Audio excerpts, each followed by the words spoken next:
And we're coming to you live from Los Angeles. It is a busy start to your Friday commute.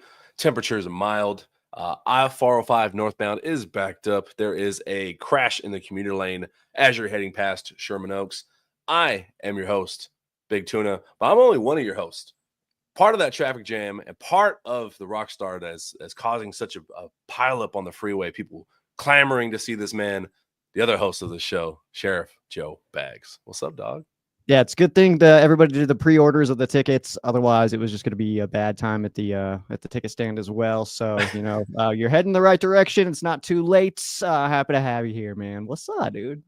What's up, dog? Man, you got traffic backed up like Shohei Ohtani bobblehead night. What's going on? Dude, I mean, me and Shohei have a lot in common. I don't know if you know this.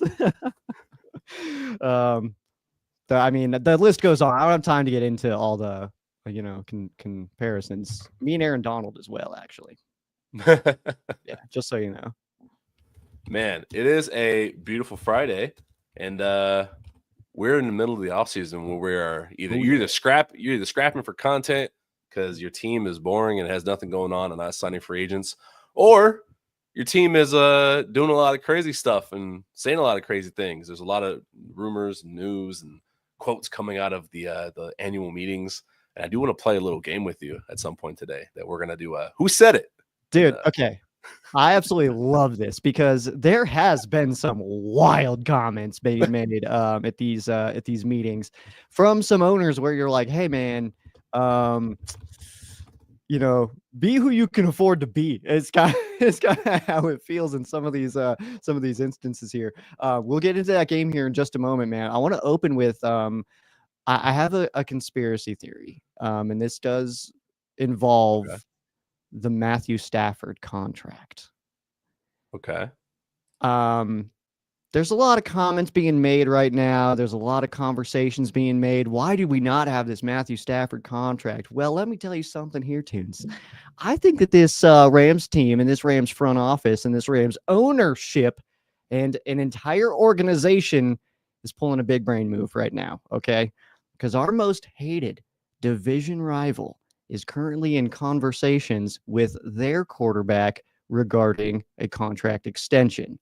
Sean McVay recently stated that even though we don't have the contract details, he did mention that Matthew Stafford definitely helped us out here, that he definitely took a little bit of a pay cut to stick around with the LA Rams. So I present that to you, man. Do you think that maybe Matthew Stafford's making a low enough number that the Rams don't want Purdy to be able to use that when it comes to the 49ers and say, well, Matthew Stafford won a Super Bowl. He's making, he's only making this, or the 49ers, using that to be like, well, Matthew Stafford's only making, 35 this year. What makes you think we should pay you more than that? But do you think I'm crazy here? See, when you hinted at a rumor, I thought we were about to go into like trade talks. I was like, man, please don't open up this can of worms again. It is within McVay and Shanahan to play games against each other. You go back to Stafford even being on the Rams, basically because beating out Shanahan, trying to get there to the first punch. Yeah. It's interesting. I think it kind of depends on Shanahan. He looked very tired and he looked like he aged 40 years in the last 7 at the team pictures at the owners meetings. Maybe I'm gonna say yeah. I'm gonna say why not? You know what? This hit my brain, and I can't remember exactly what I saw, what I heard, where I was like, wait a second. It's like maybe that's why we don't know yet, is because we're trying to burn our division rival here. We're trying to make sure, like, say for example, that is kind of my best example. Say Stafford's sitting at 40 a year, right? Yeah. Well, we had an owner, and maybe this is one of your, maybe I don't want to blow your game here or anything like that. Well, we just had an owner of the 49ers mention that his quarterback's a top 10 quarterback. Well, if that's the case, that dude's making $50 million a year. So if that's the case as well, then if Stafford's sitting at closer to 40, then the 49ers could be like, well, this guy is only, I'm kind of curious, man. What's new? I do like that just because it does matter. And it's funny that the Niners still get talked about in trade rumors for like Trey Hendrickson when they are in a little bit of sell mode. I don't think it's as bad as people are saying in regards to fire sell. I think it just Mhm. happens to be that a lot of their top players are kind of wanting to find contracts somewhere else or getting traded away. You know, a la Deebo Samuel. Look at Mhm. how we rebuilded Yeah. so quickly. The Niners have the same capability. They could very easily still be 10-7 this year, just by good Mhm. coaching and a little bit of luck. But the difference between 40 million and 50 million plus a year can be a huge difference maker. That can be the difference between you not signing another great free agent that can help you with some veteran Mhm. leadership on the team. That can stop you from renegotiating one extra player next year, two extra players next year, because that's 10 million off the table. Yep. I mean, salary cap isn't real. People play mental Yeah. gymnastics with that all the time every year, but yeah, Dude, I like I it. hate I I like think the it's way you think. Facebook. Facebook is the one that gets me. Every time I comment somewhere where people are like, we're it's like, "Oh, well, we can't do that. We can't do that." And I'll say those words, "The salary cap isn't real," and people will just light me up and they're like, "You have no idea what you're talking about. What a noob. You're like such an idiot." So it's like, guys, it's not real. You can manipulate the hell out of that thing, man. So I'm glad that you agree with me. But yeah, I think it's Facebook is the platform that I get lit up for saying that every time. Them Facebook conspiracy theories, man, they're gonna get you every time.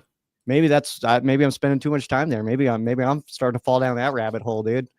Maybe I'm sitting here like ruining my life here on Facebook or just social media, because it's devil. I'm pretty sure. Oh my god. And that's what we are right now. We're on social media. We are the social media. We're We the are the evil. social media. Mhm. Again, I am Tuna. This is the sheriff. But I do like the conspiracy theory. I don't have Yeah. extra conspiracy theories today. And before I get started with my little who said it, who done it from the Uh-huh. owners meetings, I do want to. I forgot the viewer's name that has called me out like 3 times for this. Yeah. Yes, I am sick again. My girlfriend got me sick this week, and I was dying. So I'm this time. It's not just it's morning and I'm nasally because I have a deviated septum probably, but I'm actually sick again. So I'm Dude, gonna you're order that always sick. honey. You're always sick. That like people are gonna start thinking that this show's a Make-A-Wish or something like that. That you're like on your way out. Or something, man, this is ridiculous, man. Get some I emergency or something in your body, man. Get some vitamins or something. What are we I doing over here? I did just like I take multivitamins every day. I take like I'm like a geriatric guy of like just taking a bunch of pills every What are day, just those different so I know vitamins. what not to take? Oh my god, yeah. Don't take B and D and multivitamins, I guess, but Yeah. no, yeah, I gotta do better with the vitamin C. I think that's what it is. I will say, since 2020 and getting sick that year, I've gotten more Mhm. sick ever since then. But Really? that's for more. That's for more Facebook conspiracy theories. Yeah, Since we're we're not done that with tinfoil. it. All right, man. Owners meetings have man, there's been some wild stuff going on here, and I know that there were some things said, man, and I don't know all of them, by the way. There's a lot of things that I am very disconnected on. I was mainly just like, hey, are playoffs gonna get dumb? That was my only concern coming out of the owner meeting. So what do we got here, man? Yeah. We'll talk about the some of the new rule changes, but there's a few quotes here and there. Some are fun, some are like head scratchers. And I think one of these quotes came maybe a few days before the meetings. But I do want to kind of see if it's come around to everyone's screens or if I'm just that much of a degenerate where I search everything. So I'm gonna give you a quote or I'll give you part of a quote, and you're gonna guess who said it.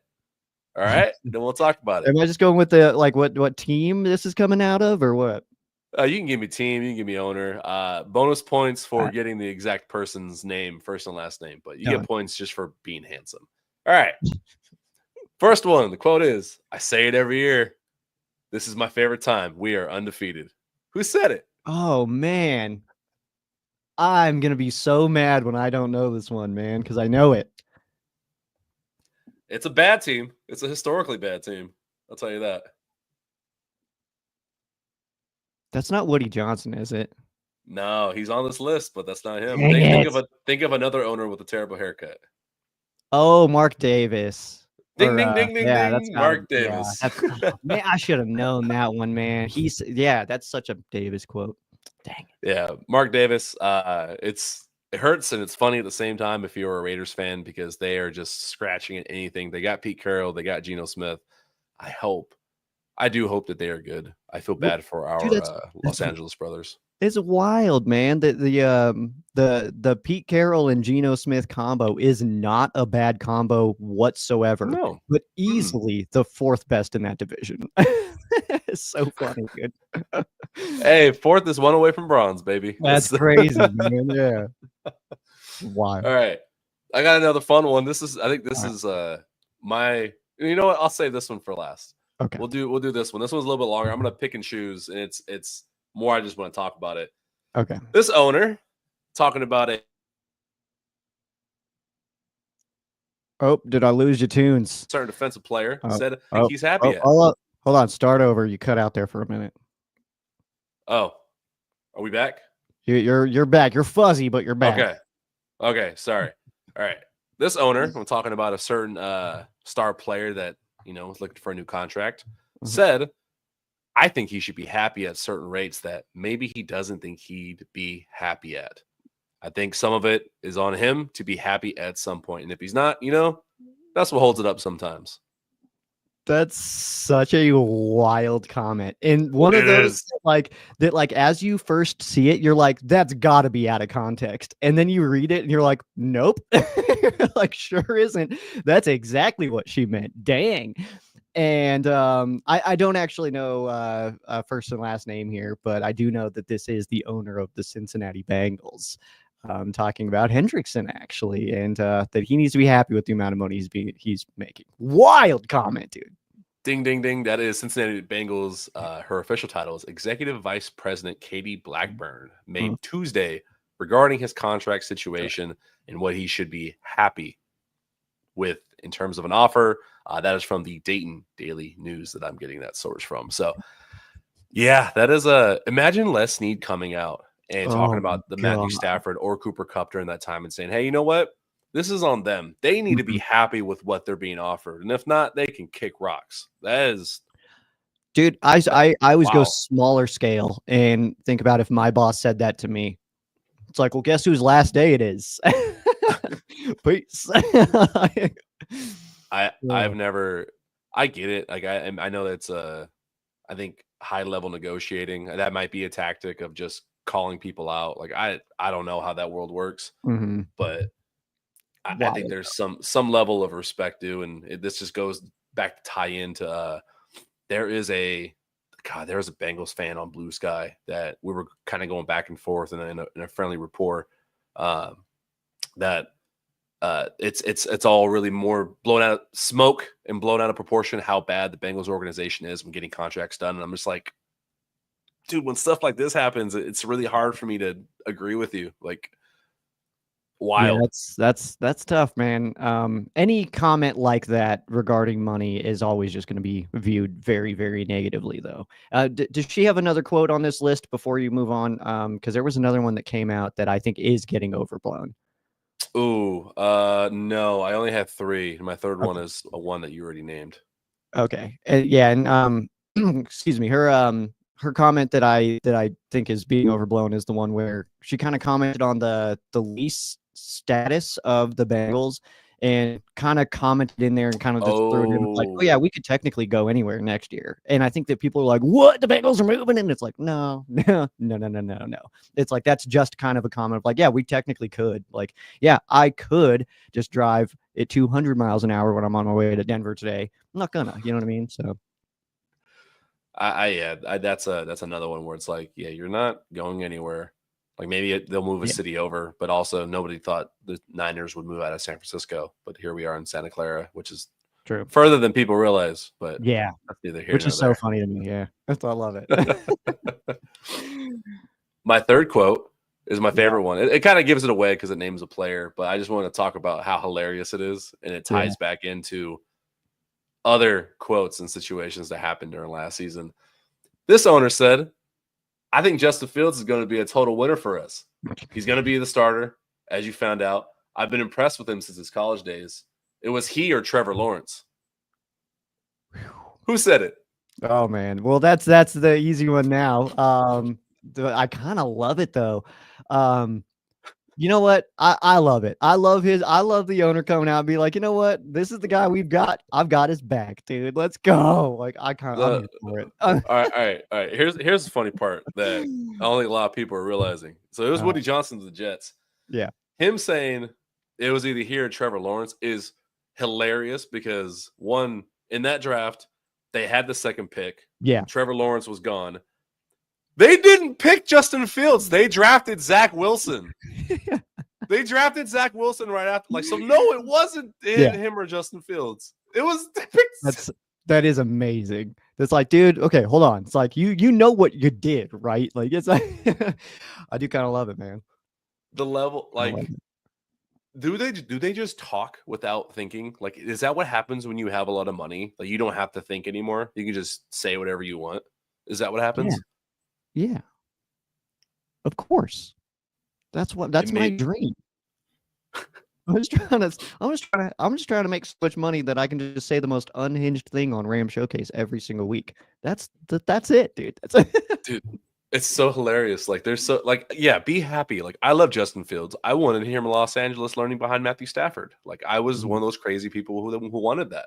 But to go and say like, oh yeah, he was our second pick. Like, no, he wasn't. You picked Zach Wilson instead of Justin Fields. He was there. Man. He was available for you. Yeah, you say you wanted Justin Fields, but you actually went for the MILF hunter. And hey, dude, we're not mad about it. We all make mistakes, dude. It's okay. I love it. But I still love it, man. Like I do. I will say that's the part that I love, though. I love that.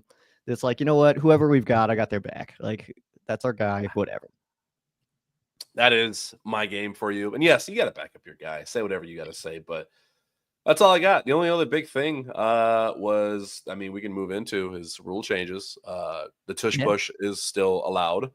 And right now, teams opposed tush push. I don't think the votes are out there, but I think people are kind of navigating the waters on guessing who voted for and against it based on things their coaches and ownership has said.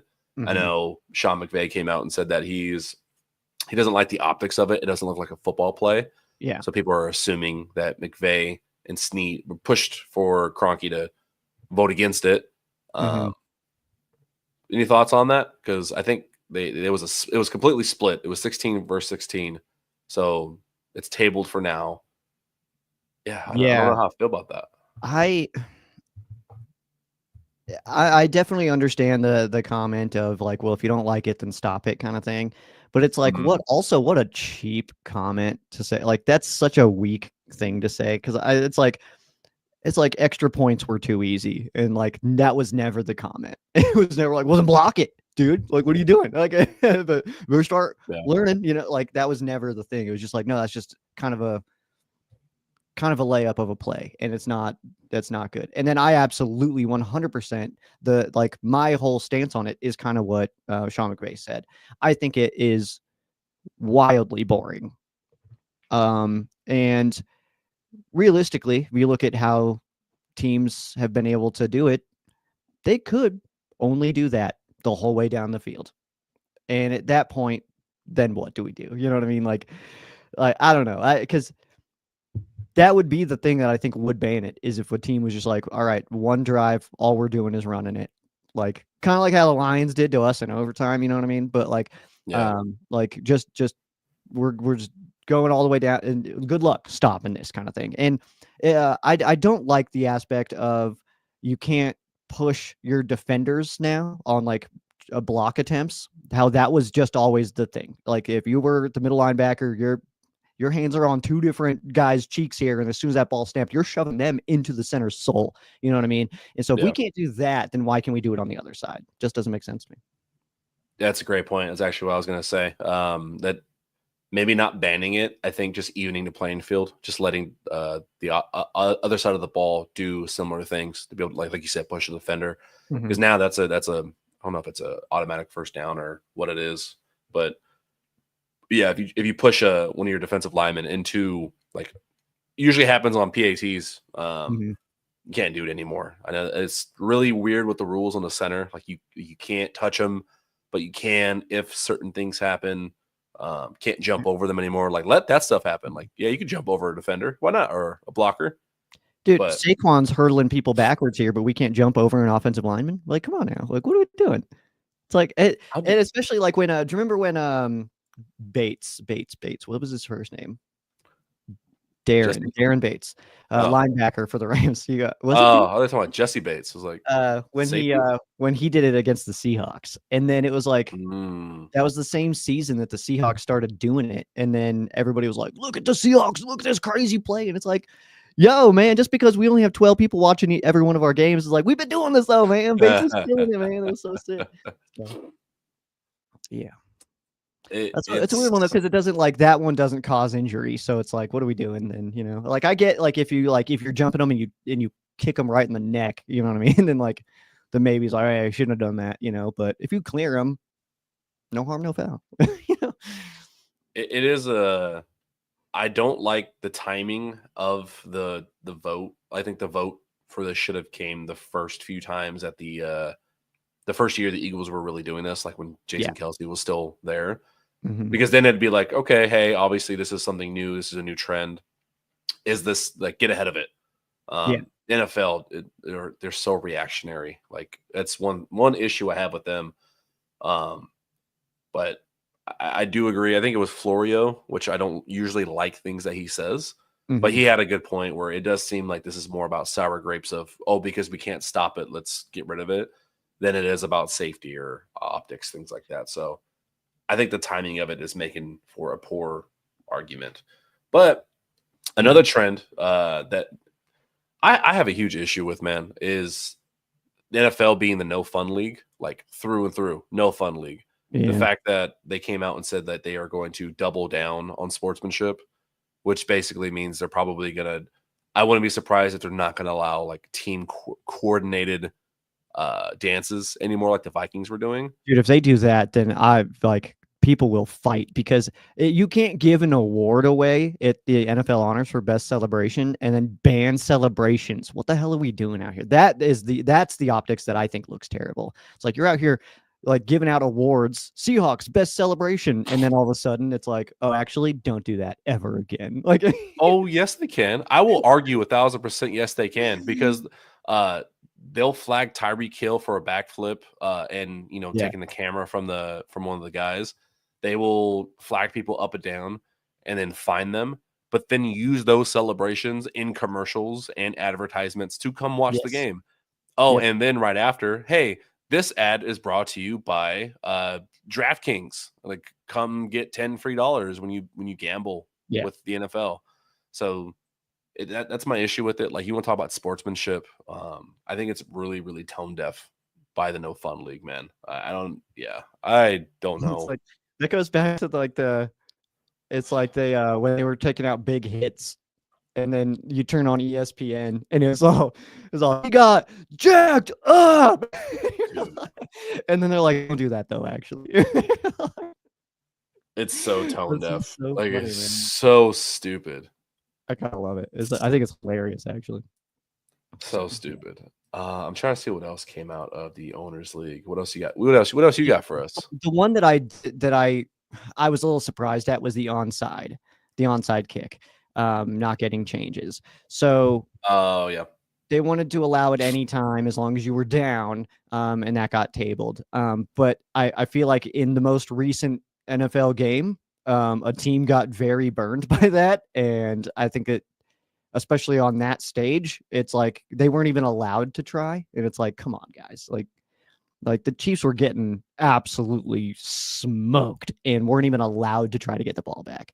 And I think that I talked about it on the first episode of Ram Showcase, was like, that's such a weird thing to me. It's like, it's such a participation trophy like deal to me, because it's like, oh no, you guys scored, now they get to play. Don't know, like it's so stupid, man. Like, get the ball back if you want the ball back. Then like it's got to go the 10 yards anyway. But like, I don't know, man. Like, that's kind of how I feel about it. It's like no, everybody gets a turn. Like, well, remind me, because I am scatterbrained sometimes. Yeah, they did that rule change because of the kickoff rule changes, right? Like the dynamic of it. So because of the way everyone's lined up, it wouldn't make sense. Surprise. Yeah, you can't. Yeah, you can't do a surprise because of how how everyone's lined up. Yeah. Because I was gonna say like it's such a like a non-point to make. Like it was a non-issue. Like why I don't know why they changed that part, but that makes sense with the lineup of everything.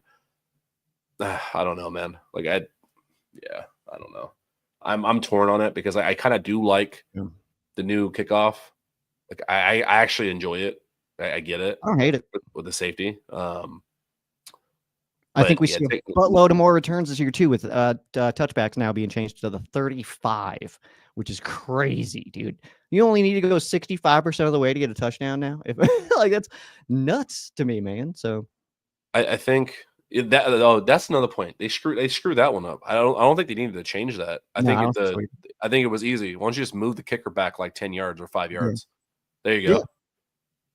Leave everything there. Why isn't he just kicking off from like the 10?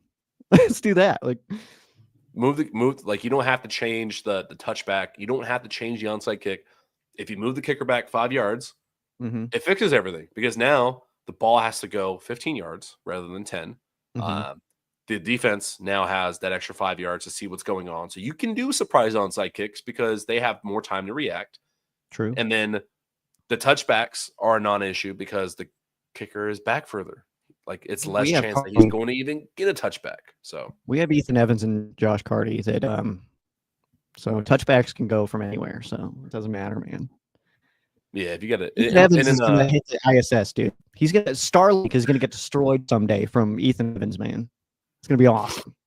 That's hilarious. Yeah, I saw. I forgot who was talking about it, but they were making this point of just move the kicker back because then that brings the value of kickers up too. Because like, are you just going to draft based on accuracy, or are you going to have someone back there who just has a huge leg? Yeah. So that it does play into some coaching. I also didn't hate the concept of like I don't remember where I heard this. Nowhere official or anything like that. Of like push the kicker back a little bit, put 11 dudes up on that line, and then as soon as the kicker boots that ball, get him the hell out of here. Like get him off the field. Like I don't remember why their reasoning was something of like it's like there's no more Pat McAfee's like blasting Trendon Holiday anymore on the sideline. Like these kickers, like now no one has a backup kicker either. Like it's harder to get your guy. So Ethan Evans, dog. Ethan Evans, dude. He's a unit. Like he could knock out a linebacker, dude. Like he's like he's a unit. Crazy, well, they do that already. They do that already for when there's wind. If you know, because like if you have to have a kicker come out and hold, like it's a field goal. Yeah. So he has to come out, hold it, and then he literally has to go run off the field. Yeah. Like dude, like go get out of here, man. So yeah, I think that would be kind of interesting. But also, I just don't know if the returns happen enough that it would justify that. But I do think that we see more returns with the touchback being the friggin' 35. That's so up there, dude. It's gonna. You need like a couple of yards to get in field goal range. That's nuts.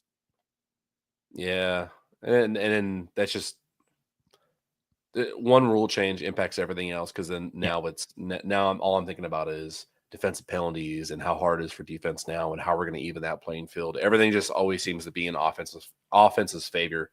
So even including things like the tush push. Boom. All right. Full circle, man. I love that. I do got to get running here, man. I'm going to go check out some new pads, man. Some new digs. Yeah, dude. So might be moving here pretty quick. So what are we gonna list off as we fade?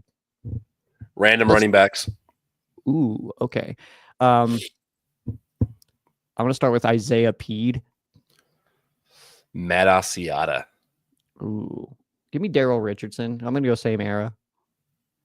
Matt Forte. Ooh, Chase Reynolds.